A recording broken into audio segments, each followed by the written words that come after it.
Hey guys, so in this segment I am doing the tactical light. It's actually a light beam unit from a Recon, as well as the breech assembly. Now this is the circuit system for the light beam unit. You see this AAA battery tray, switch, and this teeny tiny little red LED that shines down this long tube. Originally this tube slid back and forward, allowing you to focus the light less or more, which really doesn't matter. This is a pretty sucky light, and I thought of just sending it stock, but I just can't. It needs to be something a little better.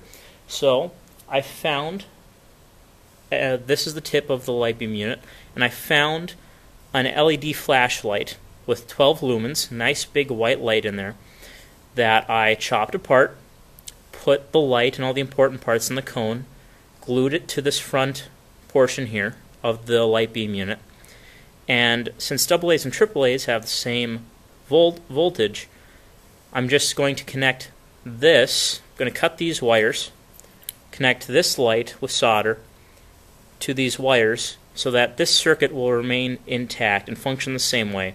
It'll just be powered by two AAA batteries, and it should be just as powerful, although it won't last as long between battery changes.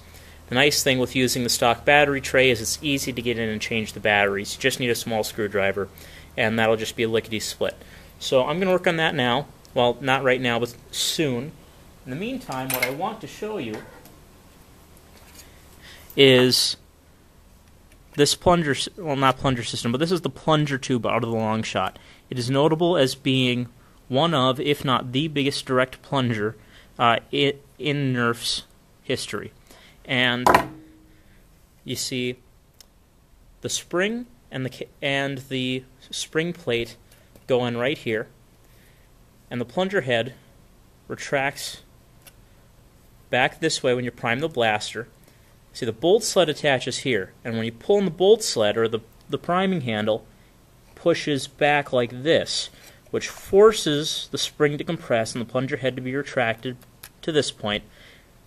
When you pull the bolt forward, this slides forward, chambering a dart, and then when you pull the trigger, the plunger slides forward, compressing all this air and driving it through this tube. Now, there's a few things that need to do to this. First of which, there's an air release hole here that lessens the pressure getting to the dart. I will fill that with epoxy, actually epoxy gel from Loctite. Elite darts have a tendency to jam because they don't compress as far when they get to the dart tooth. So what I'm going to do is I'm going to take out the dart post in here. You can see it kind of down in the tube there. And I'm going to take a 1/2-inch drill bit and widen this tube just a little bit, allowing the elite darts, which are becoming more common than old stock streamlines, to slide much further back into the breech, thereby eliminating the jamming problem.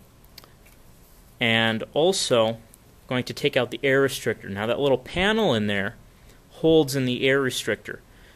I was thinking of leaving that in at one point, not the air restrictor itself, because a stronger spring would be useless, but the little flat piece right there, you see it kind of illuminated, shining there. I'm just going to chop that out. I'm going to do that for you right now on screen. I know it's been done 1,000 times before on YouTube, but I still want to document it. I'm just going to take these cutters. There are 3 posts that hold this in place. I'm going to snap them one at a time.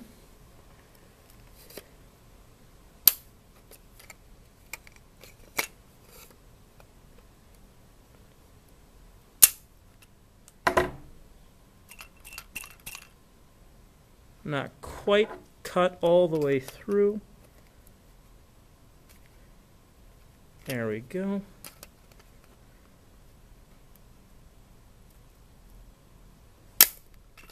Much better. And there, the air restrictor falls right out. Now the way the air restrictor works is this unit is held open by a spring, a very weak spring, and once the air pressure rushing through the system becomes strong enough, it just forces this to close. And that creates an air buffer that slows down the plunger head. Well, I'm going to be padding the plunger head, and I reinforced it. So I don't need this piece anymore, and this will increase airflow. And this piece that was holding it in, as you can see, just cut it right off, and that's gone. And now you can see you have a nice clear shot for the airflow. Once I finish with that, I've got a half-inch spade bit, paddle bit, whatever you want to call it, and just a little wider than the breech where it narrows.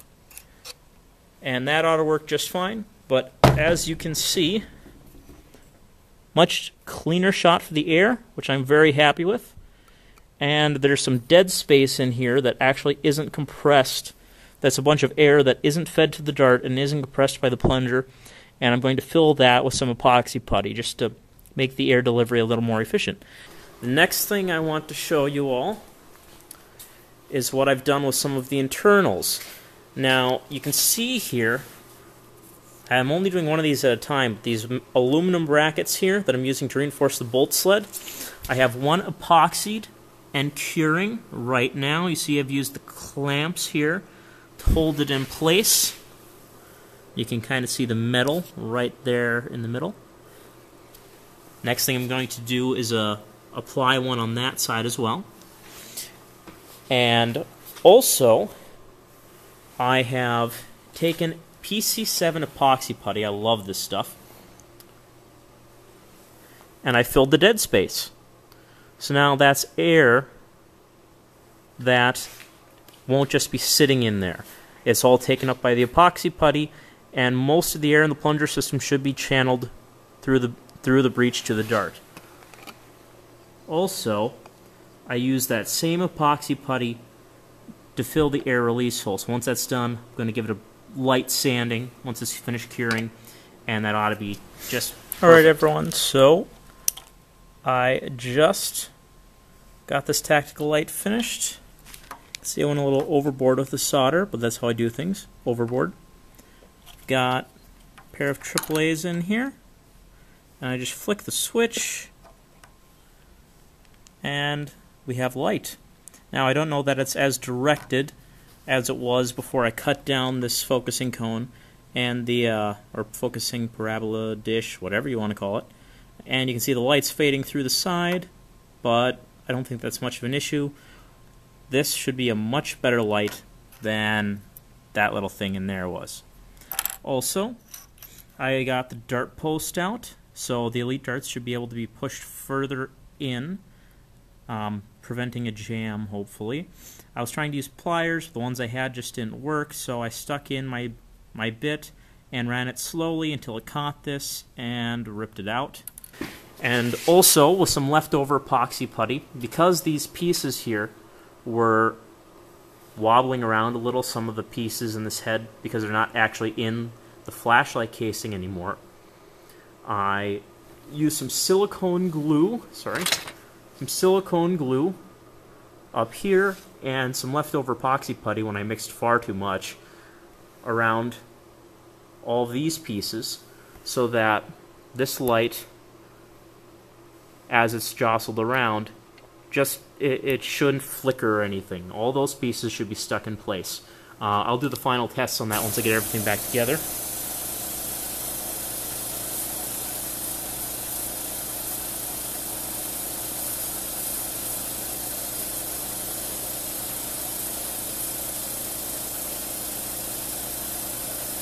Hey everyone, so what you just saw was me and some of my buddies using a laser engraver or laser etcher to add my signature to the jam door. Right here. Maybe you're able to see that. Can't actually see the screen, but pretty sure that's showing through. Now, this signature isn't actually engraved into the plastic. It's more boiled and burnt paint, but it still looks awesome. I put clear coat over it, and it's not going anywhere. Next thing I want to show you is I'm going to fill most of the extra space in the blaster shell with this 3/8 inch foam backing rod. And I'm doing it in the barrel extension just because, again, I like to go overboard and make sure I'm very thorough. And here you can see I filled most of the spaces, and the way I put this in is I cut the backing rod to the length I want. Ideally, you want it to be a little longer than the space you're putting it into, so the foam gets snug on all sides, including both ends, and then that way it fills all the space and it absorbs vibration the best. And I add just a little hot glue.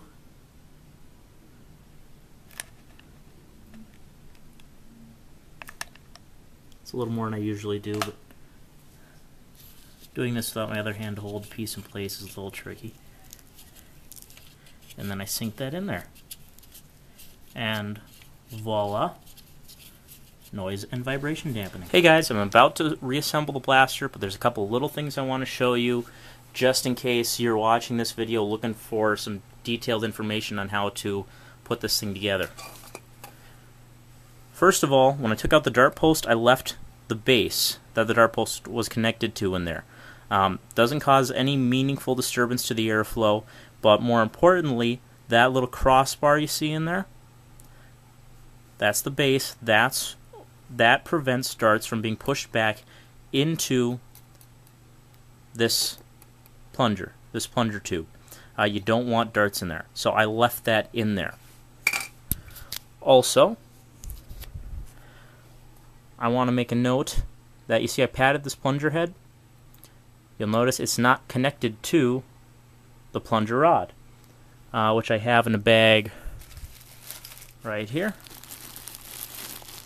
See that screw there? This holds the plunger head on. Well, how am I supposed to put that on through this pad? My bad. Either you should put your padding on after you connect these two pieces, just like that, or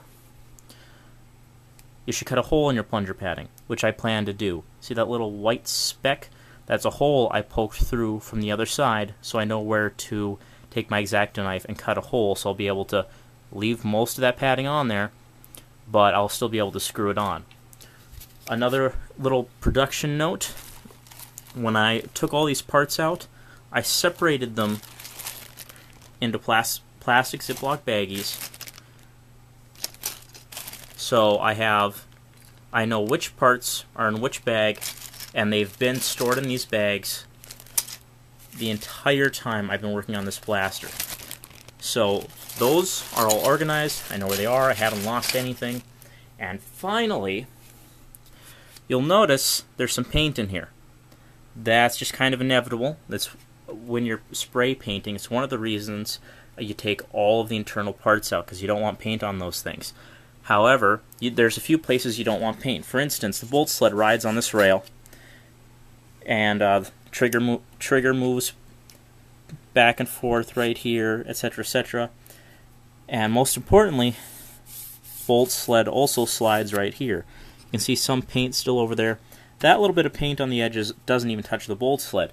The important thing is, wherever there's moving parts, if you can, I mean, if you use enough grease, you'll be fine, but if you can, what you want to do, here I had a lot of paint, so I used some light sandpaper, but in other places, I took cotton pads, cotton ear swabs, dipped them in rubbing alcohol, and just rubbed until the paint came off. So this is a nice, smooth, clean track for the bolt sled to move on. I did that to most of the areas where I have moving parts in here, so that's something you might want to do.